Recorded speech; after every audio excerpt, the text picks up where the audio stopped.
दोस्तों,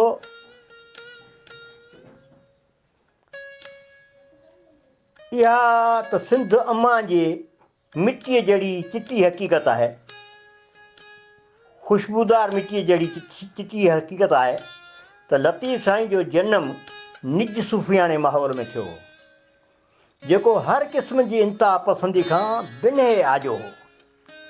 संत वॾड़ा सिर्फ़ु मोहबत वंडण जे कारोबार कंदा हुआ। ॾाॾाणे नस्ल में हज़रत शाह करीम ऐं पंहिंजे वालिद हज़रत शाह हबीब जहिड़ा अलाह लोक इंसान वटां संदनि तरबियत थी ऐं पिण सिंध जे सूफ़ियाना माहौल में संदन ओसर थी। संदन पहिरियों उसूल इहो ई हो त कंहिं बि ॻाल्हि खे चिटाई सां पेश कजे ऐं जुज़ मां कुल खे ॻोल्हे लहणी सूफ़ियुनि जो असुलु मक़सदु आहे। इख़्तिलाफ़ को भली करे पर उनते अणराज़ी बनाए थियणो। लतीफ़ साईं फरमायो सुर कल्याण में त ॾिने ॾुखोया अण ॾिठे राज़ी रहिया, सूफ़ी ते थिया जीअं कीन खयाऊं पाण से।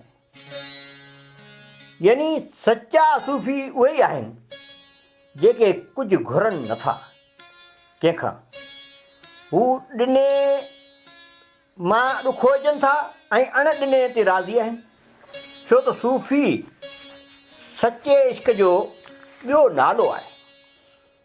हू लाकूफ़ी यानी हर क़िस्म जे तासुब खां पाक ऐं आजो आहे ऐं साफ़ दिलि आहे। पंहिंजी नाह नफ़ी ऐं नीस्तीअ जे अख़्तियार जॾहिं कनि था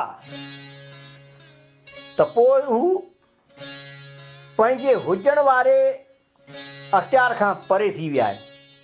हुननि वटि हुनजो नज़रियो बसि इहो आहे त सॼी दुनिया खे बिला तफ़रीक़ पंहिंजो अमन जो घर बणाए ॾिए।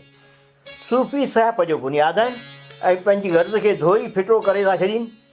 हुननि वटि जेका रोशनी आहे उहा विराइनि था, अंधेरनि खे मिटाइण था चाहिनि, जंहिंमें नफ़रत सभ खां वॾी ऊंदाही आहे।